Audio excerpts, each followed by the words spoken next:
The Big Issue. Breaking down the issues that matter.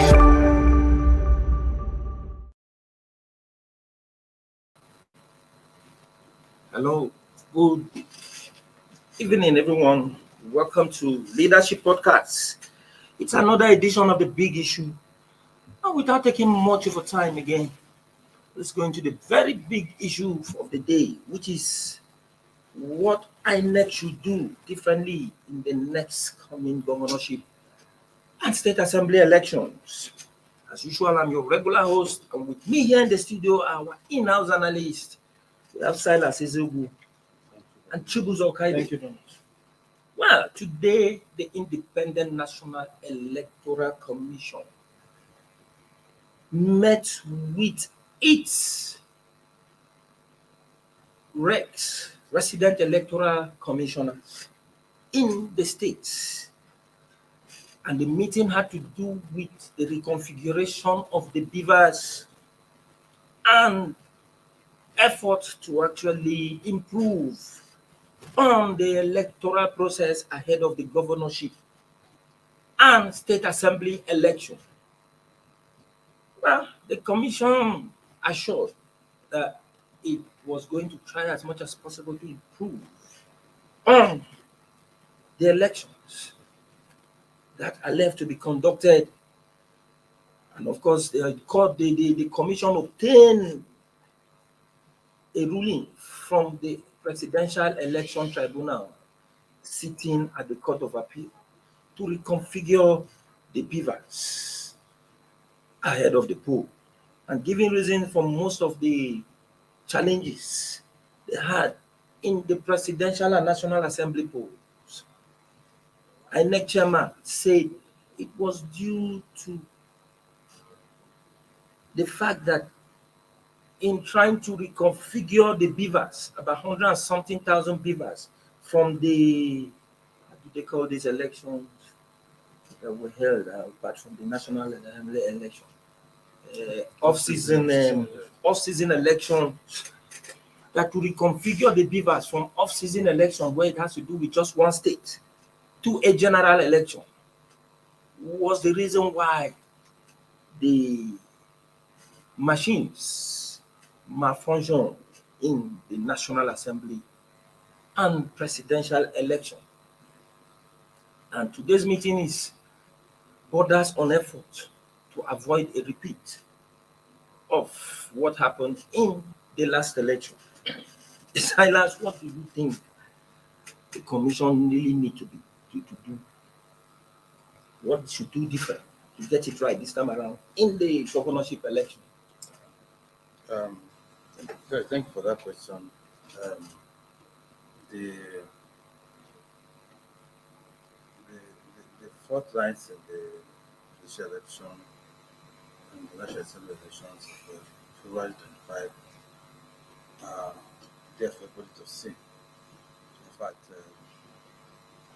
right now, a lot of people do not have too much confidence in it.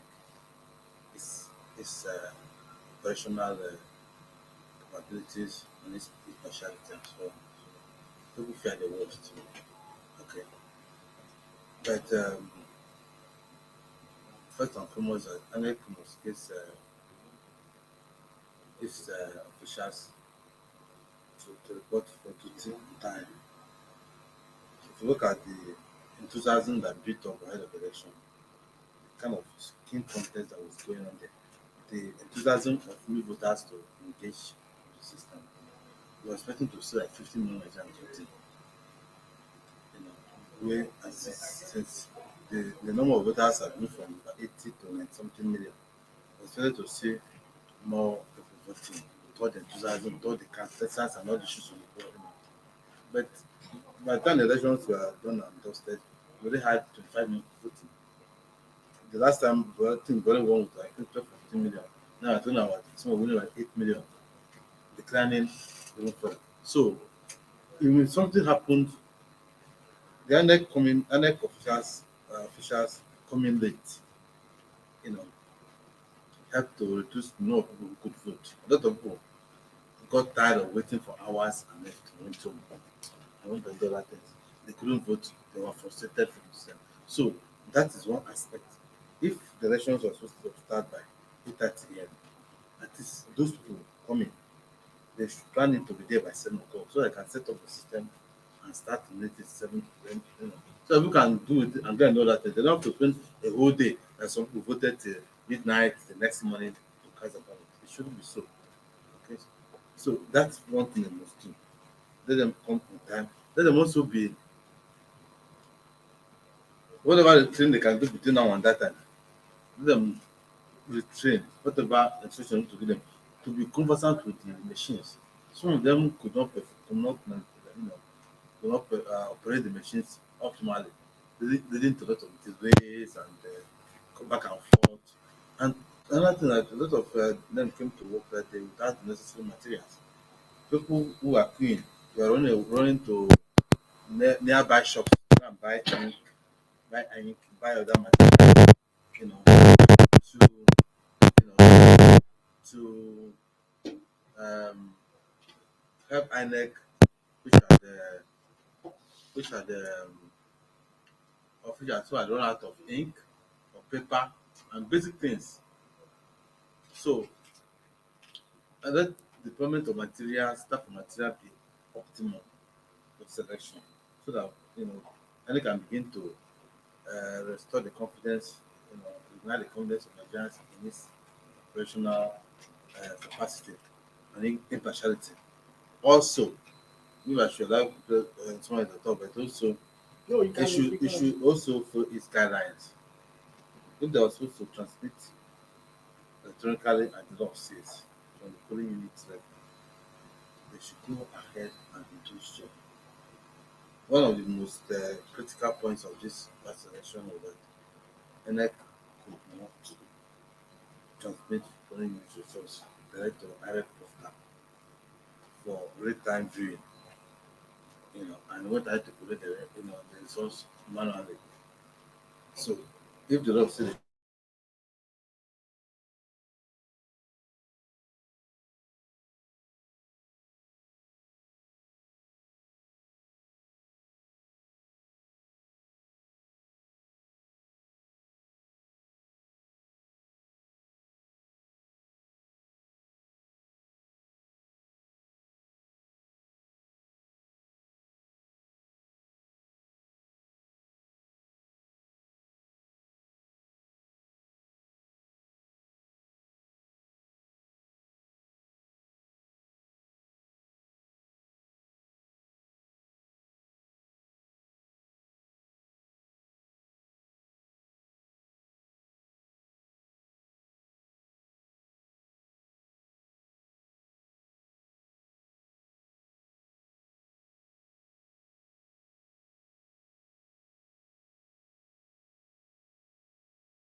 Bats and other electronic devices is enough to kill a fly with a sledgehammer the way the opposition party are descending heavily on the electoral body. Yeah, well, the I think the major issue is the trust. It's a question of trust, um, and it is more so that most of the things INEC itself promised to do, committed to, give so much hopes and so much. how do you call it? So much promise. Let me use the word promise again. That we were going to do never materialized.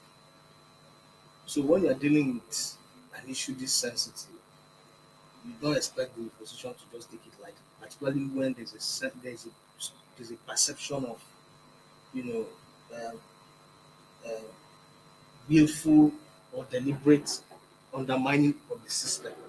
Because for most of the opposition parties, Labour Party and PDP, they didn't just start shouting when after the process was over. They started raising the alarm in the course of the process.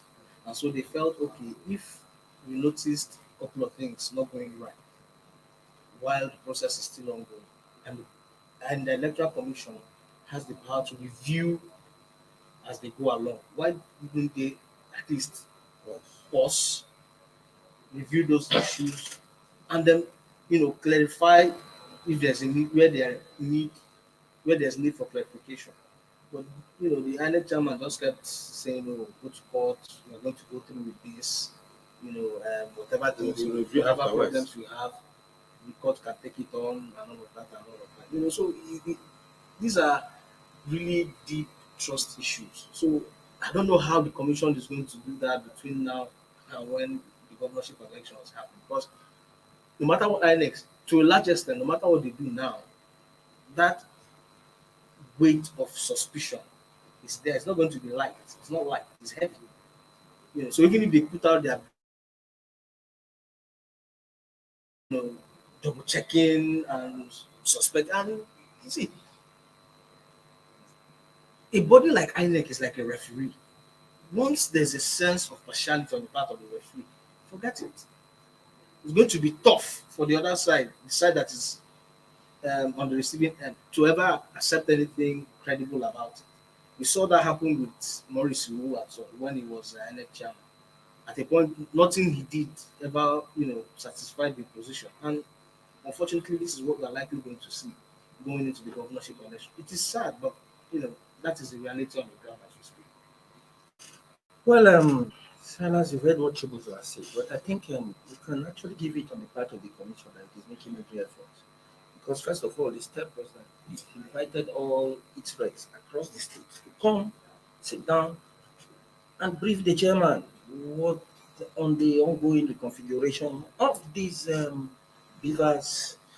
And all these are just in a bid to ensure that what happened in the last election does not repeat itself in next Saturday's governorship and state assembly elections. But at the same time, let's also look at the fact that even when Labour Party came out today threatening to go on a protest against its refusal to inspect the election material, it invited Labour Party. But I would have even said that the idea of Labour Party embarking on such protests is too hasty, because this is an ongoing process. We just finished the presidential and national assembly election. They are now preparing for the governorship election. These are beavers that are going to be used for the national assembly elections. This material has to come for inspection. I think even if the court say, okay, we'll give you that access, the court would have said that, envisaging the fact that after the whole process, you can go inspect. But why would Labour Party be rushing to inspect material when at the end of the day they say have the governorship and other elections that are coming? That is too fast. Unlike other elections where inspection of material will start after all the electoral process. Yeah, That is what most Nigerians are asking. Yeah. On the other side, Yes. That thing you raised now is some important point. But I want to enjoy what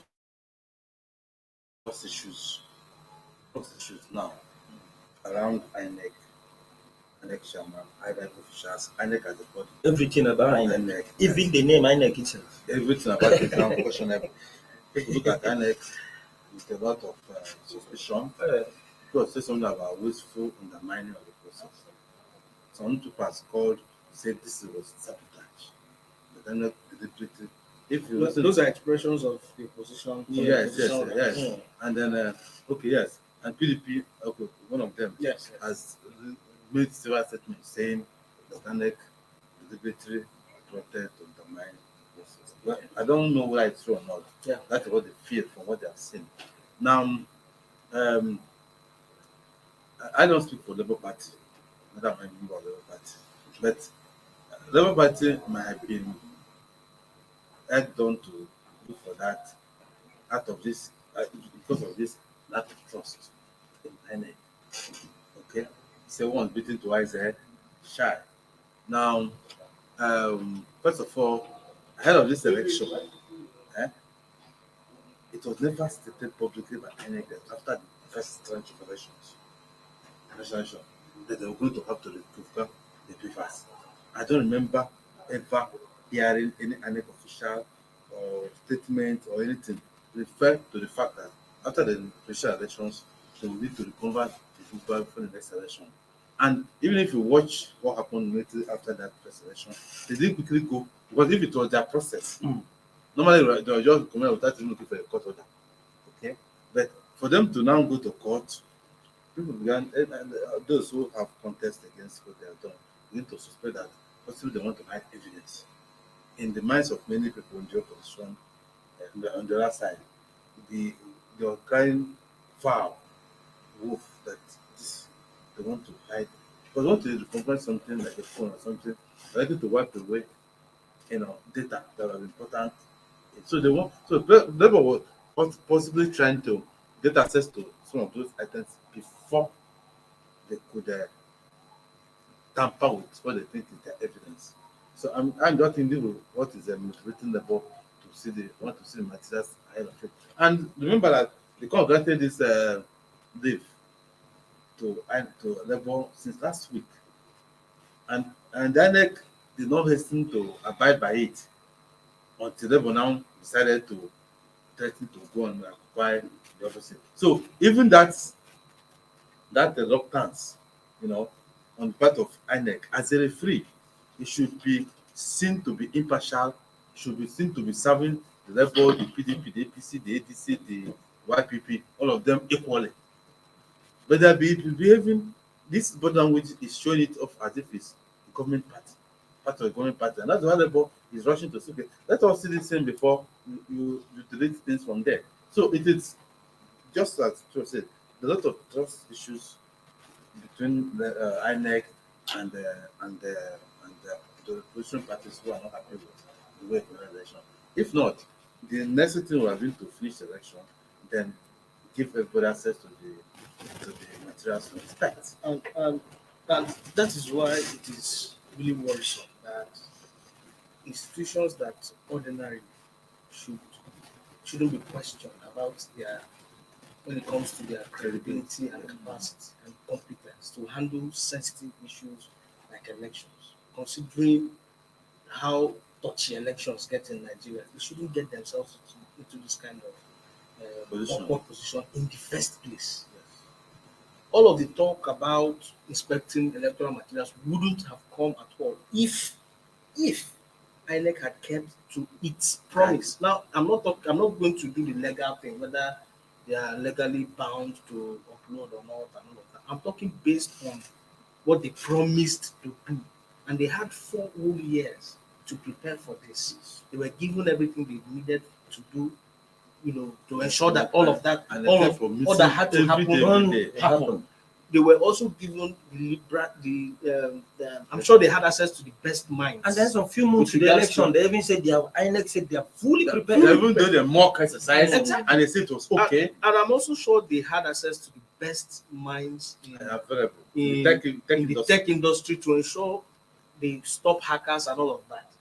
But even if that happens, one, why was INEC so complacent? Why did they carry themselves with such ego as to not bring in themselves to explain to Nigerians the challenges they were having? So that you meet Nigerians halfway, people were asking questions and they just kept saying glitch. What is glitch? And that after 24 hours or so, or 48 hours. You need to explain to Nigerians. You are not working with your own, and this is it comes back to what really threw me into this, which is the attitude of certain government institutions, like we are seeing with CBN now and the general office. A court order has been given. allow monies circulate. And we are not having We are any not of having that. of the money. The old notes we don't see, the new New ones ones we don't don't see. And then most everybody Nigerians, suspect even politics. Nigerians can't most go. Nigerians are suspecting that perhaps even President Muhammadu Buhari and the relevant authorities are just deliberately keeping quiet, as if they didn't hear, that they are not aware of the Supreme Court order, so that this governorship elections. And you they begin will to take ask place. yourself, how far can you push the citizens? How far can you reach the If citizens? you don't obey the order of court, These are court orders. why do you expect Exactly. citizens to be lawful? Exactly. You are showing, So it is I don't really, in fact, And it is because- really. INEC, INEC, if INEC was working in good faith, INEC could have built a system that would have been almost foolproof, tapping from the best of intellectual, knowledge in technology that's available even in the country. That was configured by a Nigerian.